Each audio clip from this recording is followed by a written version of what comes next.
True Stories of World War I by 𝕊𝕤𝕦𝕚, illustrated by John Proctor.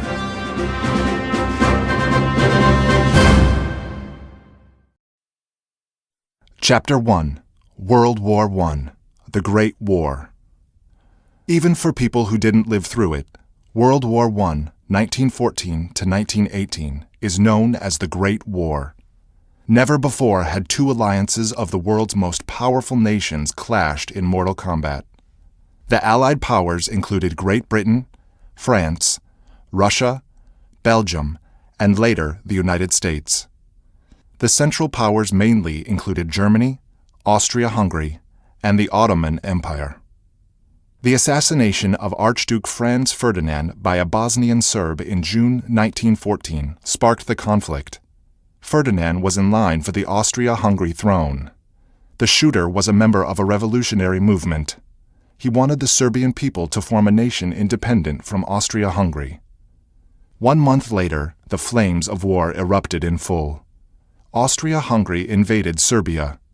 Germany then invaded Belgium, Luxembourg, and France. Russia attacked Germany. Fighting then broke out in Italy, Bulgaria, Romania, and in Pacific Ocean territories. For years, the United States tried to stay out of the war. But in 1917, Germany's attacks on American commercial ships bound for Britain could not be ignored. The United States joined the war. In November 1918, Germany, the only remaining Central Power left fighting, agreed to a ceasefire. After 4 years of bloody combat, more than 35 million soldiers and civilians were dead, wounded, or missing. Many soldiers kept diaries and journals about their experiences during the war. Get ready to explore 6 personal accounts of brave soldiers from both sides of the conflict. Key dates of World War I. June 1914. Archduke Franz Ferdinand is assassinated. August 1914. Germany declares war on France and Belgium. Britain declares war on Germany. Austria-Hungary declares war on Russia. September 1914. Allied forces win the First Battle of Marne near Paris, France.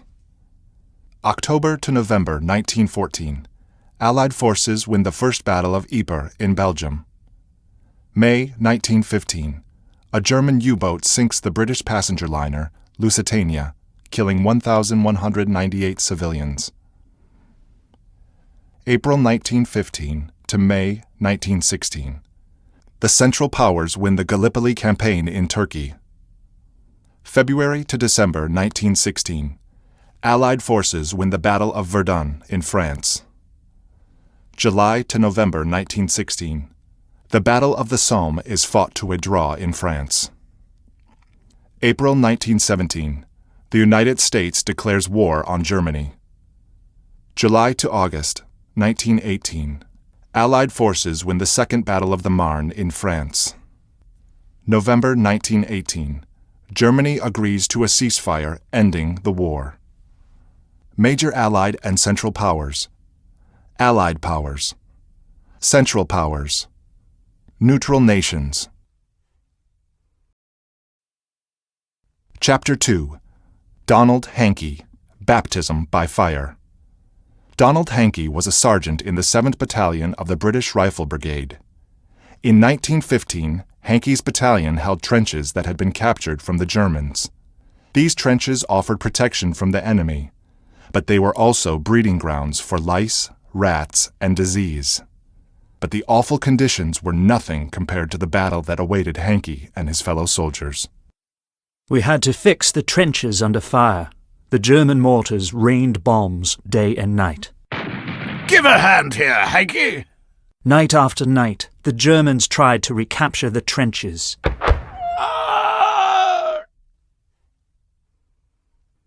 But the men didn't complain. They knew holding these trenches was an honor. They buckled down and did their duty together. Their minds were full of the folk at home whom they might not see again, and of the struggle that lay before them. Here's one of my mom, Hankey. I miss her dearly. You'll see her soon, Westy. I'm sure of it. Finally, The call to action came. The Germans had broken through our lines and retaken some of the trenches. The first line of soldiers charged into battle. Before them raged a storm. Bullets fell like hail. Shells shrieked through the air and burst in all directions. Suddenly, a whistle blew. Soldiers next to me scrambled to their feet and charged forward. Surely no one can live through this. Look at those brave boys, cut up so badly and still fighting. The brigade had had its baptism in blood, and its self-confidence was established for all time. Donald Hankey tasted victory in his first battle, but he was wounded near Ypres, Belgium, in July 1915. He returned to action about 1 year later and was killed in combat in October 1916. He was buried where he fell, near 𝕊𝕦𝕤, France. Chapter 3. Walter Schweiger, Sinking of the Lusitania.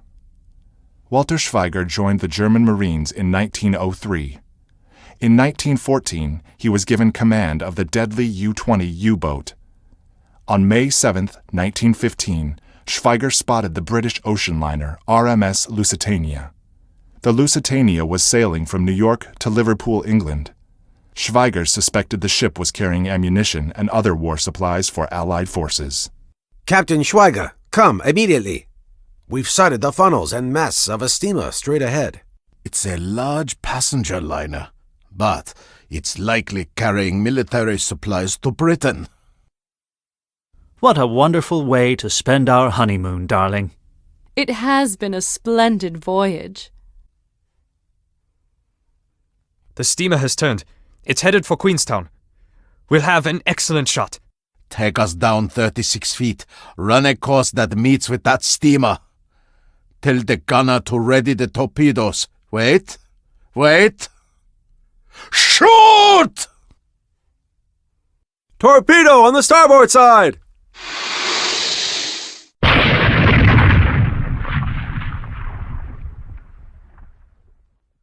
A second explosion has rocked the ship. We fired only one torpedo. The boiler may have blown up, or perhaps the ship was secretly carrying gunpowder.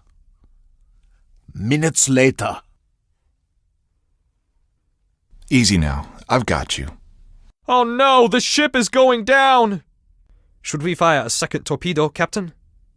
No, we were after the ship, and now it's sunk. There's no need to fire at people trying to save themselves. In his career, Captain Schweiger sunk 49 ships. On September 5, 1917, he was killed when his U-boat hit a British mine. His body was never recovered. The tide turns. The sinking of the Lusitania had a huge impact on the direction of World War I. At the time of its sinking, the United States was not yet fighting in the war.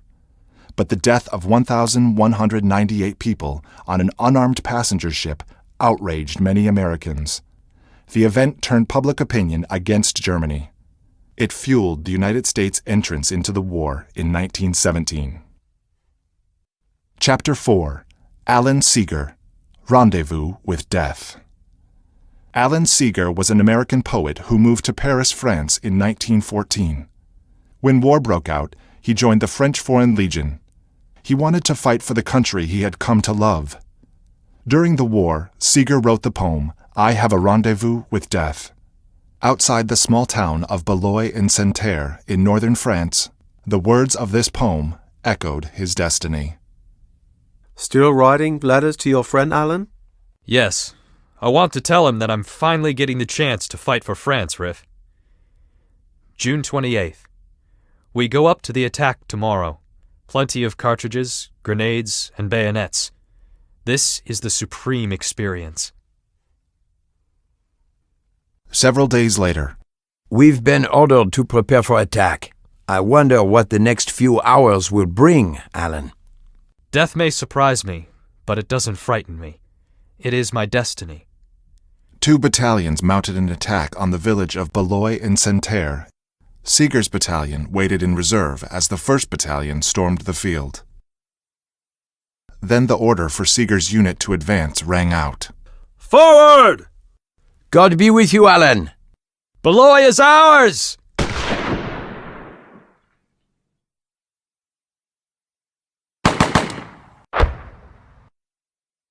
Long live the Legion. Long live France. But I have a rendezvous with death, at midnight in some flaming town, when spring trips north again this year, and I to my pledged word am true. I shall not fail that rendezvous. Chapter 5. Alvin York, American Hero. Alvin York was born in Tennessee in 1887. He served as corporal in Company G, 328th Infantry Regiment, 82nd Infantry Division. On October 8, 1918, York's battalion was ordered to drive German troops from their positions along a railroad line near Châtel-Chery in northern France.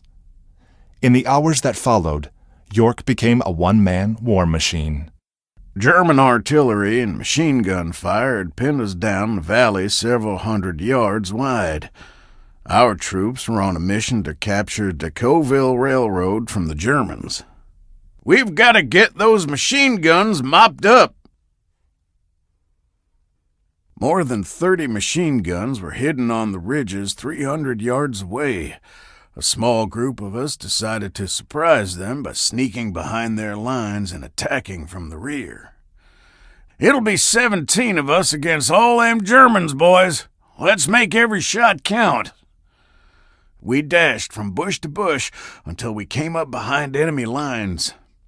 We'd found their camp headquarters. They must have thought the whole American army was behind them. Comrade, don't shoot. "We won't, Major. Take these prisoners away."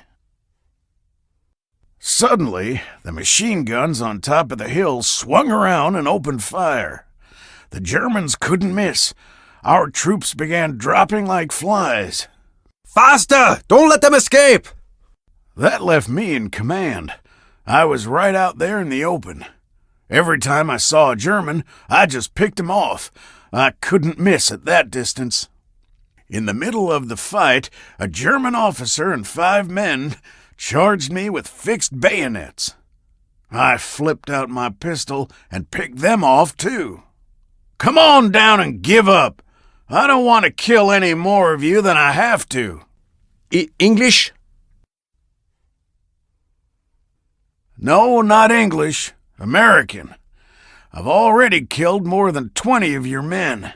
Make them surrender, or you'll be next." I will make them give up. "I'm taking you to the American lines. Just don't do anything stupid." He blew a little whistle, and they came down. There were nearly 100 of them. "Keep hiking, Major." We still had the German front line to go through. I ordered the Major to blow his whistle. More Germans surrendered and joined our march. On the way back, we were constantly under heavy shell fire, and I had to double-time them to get them through safely. York, have you captured the whole German army? "No, Major, but I have quite a few." Corporal York captured 132 Germans. For his heroism and bravery, he was awarded the Distinguished Service Cross and the Medal of Honor. He died in 1964 at age 77. Chapter 6. Baron Manfred Albrecht von Richthofen, the Red Baron. Germany's Baron Manfred Albrecht von Richthofen was the most famous flying ace of World War I.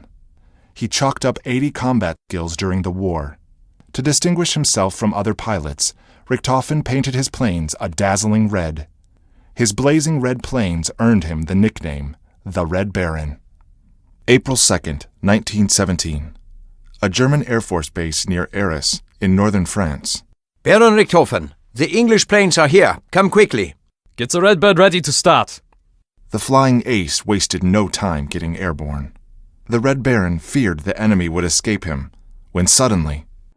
"Ah, there you are. I am your master. You cannot escape me." After circling, dodging, and firing at one another for several tense minutes, Richthofen closed in on his enemy. Suddenly, the daring British pilot flew off on a straight course. So, you think you can outrun me? Not a chance, Englishman! Later that day, the Red Baron looked for another kill. You English boys can run, but you're no match for my speed. No one is. Richthofen went after the British plane in the rear of the formation. Your friends have left you, now you're mine. The British pilot banked his plane into a cloud, hoping to escape the deadly fire of the Red Baron. Got him. Now to see where he lands. Richthofen swooped down to see if he had killed the enemy pilot. Whoa, that boy's still got some life in him. Haha, he should count himself lucky to have escaped with his life. Curse you, Red Baron! Baron Richthofen's own luck ran out on April 21st, 1918. He was shot down and killed in northern France by a Canadian pilot. His last word was said to be kaputt. It means broken or no longer working in German. Chapter 7. Arthur Embee, Gas Attack. Arthur G. Embee was a sergeant in the U.S. cavalry when the Lusitania was sunk in May 1915. Angered by the sinking, he traveled to England and joined the Royal Fusiliers. He served with the machine gun company of the 1st Battalion London 56th Infantry Division. In 1916, he experienced the horrors of gas warfare in the trenches of France. Embee! A cloud is rolling along the ground. I'll take a look. It's gas! Grab your rifles and put on your smoke helmets. Now! Gas helmets were made of a chemically treated cloth. A rubber-covered tube went into our mouths. We breathed through our noses. Ugh, these things smell awful. I get a headache just from wearing one. Everyone carried 2 gas helmets in a canvas bag around their shoulders. These bags were with us at all times, even while we slept. The Germans' gas was heavier than air. It filled our trenches quickly. Hurry! Hurry! Their infantry will be attacking in seconds. Ack! Ack! Keep firing on their lines. We've got to break their attack and keep back their reinforcements. Then over they came, bayonets glistening. In their masks they looked like some horrible nightmare. Suddenly, I heard a loud crack in my ear and my head began to swim. My throat got dry and I couldn't breathe. My helmet was leaking. Ugh. I must get my spare helmet on. A few hours later. What happened? I don't remember anything. You've been out for 3 hours, Embee. We thought you were dead. You're lucky you put your spare helmet on. You can't imagine how delicious this cool, fresh air feels in my lungs. Shortly after this gas attack, Embee was wounded during an assault on German trenches. He was discharged from the army and returned to his home in New Jersey. Gas warfare. Both sides used gas warfare in World War I. At first, cylinders filled with gas were placed along the front lines facing enemy trenches. The cylinders were opened, and winds carried the gas into enemy positions. Later, gas was put into artillery shells and shot at the enemy. Chlorine gas attacked the lungs, taking away the victim's ability to breathe. Mustard gas attacked the skin. It burned its victims, causing terrible blisters, incredible pain, and sometimes death.